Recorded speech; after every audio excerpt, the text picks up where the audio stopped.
right, welcome back everyone to another episode of Talk 122. I am your superintendent, Dr. Terrell Yarbrough, and we have a reoccurring guest here who was kind of voluntold a little bit to do this, but I'm excited to have her back on as always. So for anyone that don't know you, which I think is impossible, but we'll still do that, can you say your name, first name, and then what you do at the district? Yeah. Kyra Newnam. Mm-hmm. I'm up at the high school, so I'm in social studies, teach a couple of different classes. Okay. And just found out this morning. Well, I think I'm glad you're on. It's such an important topic, and when I heard about this and heard that, you guys were doing it, I just got chills, to be honest with you. Like the amount of work that I foresee that it was going to take to really bring this to fruition, and I thought could be impactful for our kids, can be impactful for our staff who was involved. And so can you tell the audience a little bit about, the project, and we'll go from there? Yeah, so it was actually a former student who reached out to us, who now works at the Climate Jobs Institute in at the University of Illinois, who is doing a project on researching coal communities. Mm-hmm. So coal workers, people who've worked in coal mines, coal plants, community members, to really look at the transition with a lot of the closures that have been happening. Okay. So we are just kind of like a branch of the bigger project, focused on capturing those oral histories. Yeah, and that's cool. And so when you talk about the branch, right, because there's a few organizations that are part of it, and I love the collaboration of anything, but specifically with something like this. So can you talk about a little bit about who else is a part of it? Well, there's a policy committee part of it. This is where I didn't go do my homework, but there's a group that's kind of doing more archival work, a group that's doing policy. So kind of more of the data side of it. Yeah. We don't necessarily interact with them as much. Okay. We're really on the community outreach portion. So a couple of the people that work at the Climate Jobs Institute, we have worked with quite a bit on the interviews. Emily Gusky, former student who's the one that brought us in. We primarily kind of go through her. When we go do some of the actual in-person oral histories, that's primarily who we're working with, and then a couple other members of that branch of the team. Yeah, so Prairie Rivers Network is also a part of it, which we have worked with some of the members there. Okay. And then a few other professors that work with it as well. Yeah, no, awesome. I love, like I said before, I love just the collaboration piece. One, it gives not only, our instructors, and then our students an opportunity to collaborate with others, but two, it just, when Harlem can be, in my mind, in different areas, of whether it's the state, or outside the state, and people know the name Harlem Huskies. I just love that. So thank you for that. So now you mentioned, our role, and everything. Can you expand on that just a little bit? How are we involved and what are we doing, for the project? Yeah. So we are attached to the oral history part of it. Mm-hmm. So Emily, going through vet doc, really wanted to add a layer to her research project, which was kind of that capturing those stories, which I think is really important. So we've kind of provided some guidance there, as well as attaching on an internship for 2 students to be connected to it. So we have 2 students currently. Mm-hmm. The vision then next year is to add 2 additional students, or when they graduate, kind of rotate that out. So really giving students an opportunity to do this research and to get this experience. Yeah, awesome. And what it sounds like, you had mentioned, it kind of our former student Emily, thinking about things that she did in Vet Doc, and again, shout out to our veterans and thanking them for their service. We're not too far away from the 11th, so let's still say that. We can say it every day. And so that's cool. That something that we do here at our high school has had such a profound effect on our students even after they leave our walls. And so with that being said, thank you for coming on and setting the groundwork for our two students that are going to be on a little bit later. And so is there anything else that you want to share? No, I'm sure they will do a much better job and be more informative. So yeah. All right, well, thank you. Yeah, thank you.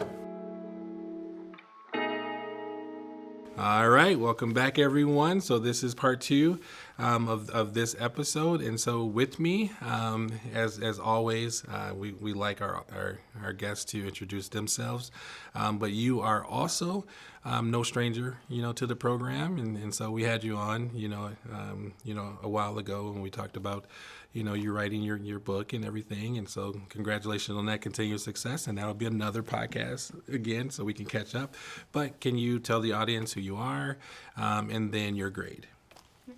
I'm Kennedie Meyers, and I'm a senior this year. Senior, so almost graduation time. Yeah. Are you getting excited for that? And Excited, nervous, all happy, that. sad. Okay, all right, all of that. So, but my advice is enjoy your senior year and go from there. And so with this episode, and we just got talking to your teacher a little bit, who's involved in the project. Can you speak a little bit about your role in the project and your excitement for it? So when I found out about this project, I thought it was really cool that I would be able to go to these communities and actually interact with people and be active in a journalism research project. Okay. And so when me and Kai go down there, we are helping with the interviews, and I actually have gotten an opportunity to conduct several interviews, so asking them questions, learning about where they're coming from, and then we also get B-roll footage of the town. There was a festival that we went to, so we do a bunch of things like that and help with the research projects. That's awesome. And so can you give us a little sneak peek when you talk about the questions and things like that you're asking, what's one that you feel like you've gotten the most response on, like it really it brought up either emotion or the people were like, yeah, I like that question, or you got that. So can you give us one of those questions? One we really like to ask is, how significant is the impact of coal on their life and their families' lives, or in their community? Because these communities are really just surrounded by the coal industry, and as that's declining, so is their livelihood, which is really sad to see.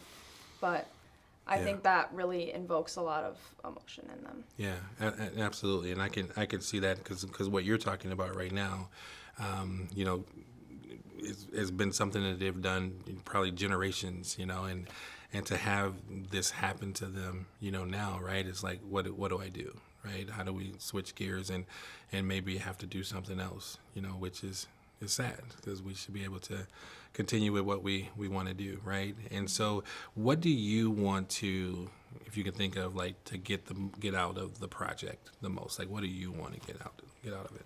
I want these communities to be represented. A lot of people, when they hear coal, they think, coal, what does that have to do with anything? That's boring. Nobody's impacted by coal. But these communities are heavily impacted by the coal industry. And all these coal miners, their entire lives were benefited from the coal industry. And so I just want people to know what it is like for them and how it is affecting them, just the same as a new power plant shutting down would be affecting somebody. This is an important topic to them. Gotcha. No, that's beautiful, and thank you for that. And so as a student, as a senior, going through your senior year, and now you think of, this opportunity for you, what advice would you give someone who wants to pursue this opportunity for even next year or the year after that, if we can do this?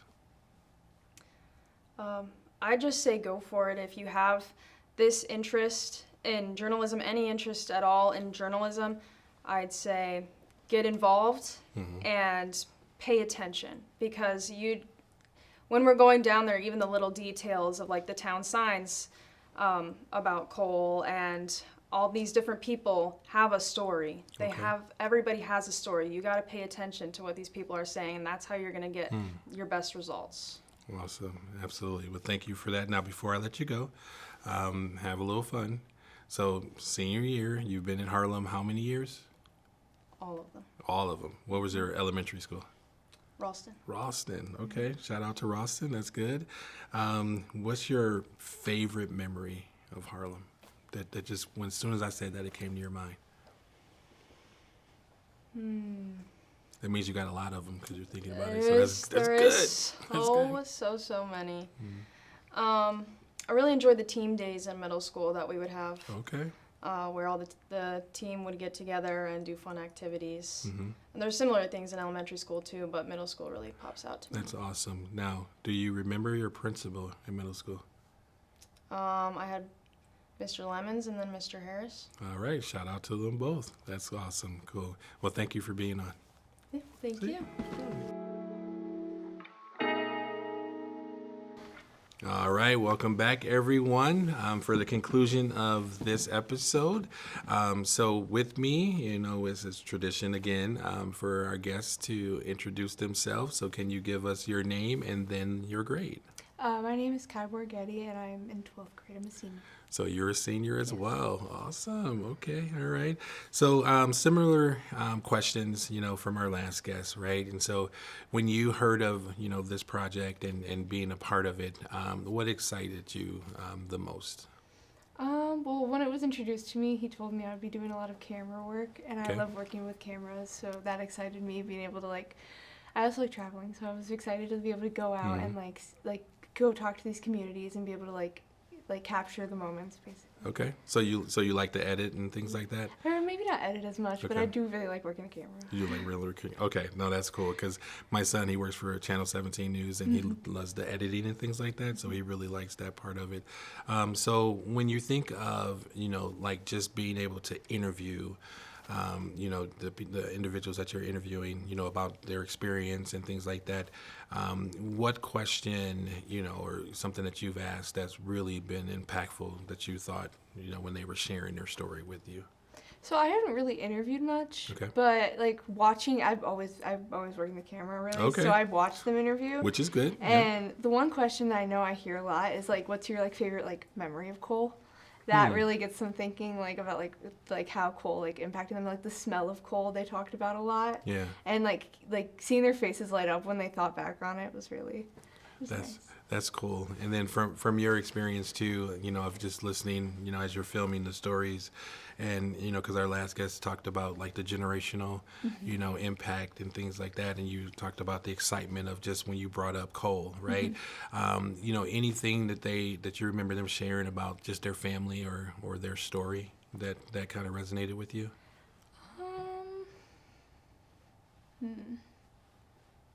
don't know. Okay. I don't know. There's so many interviews. I'm trying to look back on. Yeah, and that's okay. And what that tells me too, though, is that, those stories, right? You're listening to them, you're seeing them. Obviously, you love working the camera, so you're definitely making sure that you capture, the right moments, and so that's good. For a student who wants to get into, not only this project but doing things like you're doing, with camera work and things like that, what suggestions would you have for them? Well, it's definitely camera work and journalism, and if you're into that, I think they need to go for it. It's very good opportunities, and it's very fun, and it's I don't know, it's exciting to hear everyone's story. Would I need more than my iPhone? If I want to really be serious about this, would I need more than that? Yeah, you need more than your iPhone. So you mentioned the journalism piece. Can you expand on that a little bit more? Yeah. You got the video side, with the filming and things like that, and the journalism piece. So can you talk about that a little bit? Yeah, I'm doing all the camera stuff and editing it, but Kennedie is doing more of a journalism side where she's making kind of an article, and she's it's kind of a journalistic article where it's the pictures and the captions explaining the moments, stuff like that. Yeah. And so if someone wanted to read, up on it, on one of the, the newspaper articles, where would they could find it? So our plan is to post them on the Illinois University. They're going to make a website off of that, I believe. I don't know much about this, isn't really, but I know going to like, and all of our stuff is going to be posted like on that website for Okay. this. And they're like going to make like a map kind of, that was their plan. And like, you can kind of see on the map, like, see like her things on like a certain part of like a southern town. So it's like if you go on the map, you can see the town and you can see her article where that's the town awesome. is, something like that. That is awesome. Well, I can't wait for that and can't wait to see it. And so anything else you would like to share to the audience? Okay. Well, thank you for being on. Thank you. I really appreciate it. This was, again, in my opinion, one of the episodes where, it gets real and we really, dive into topics, that are affecting, people, not only in our community, but outside our community as well, that are being impacted, by things. And so Harlem, I believe, we're a community of leaders and we're continuing to do that. And I think this is an example of that. And so until the next time, I am Harlem, you're Harlem, we're Harlem. Thank you, everyone.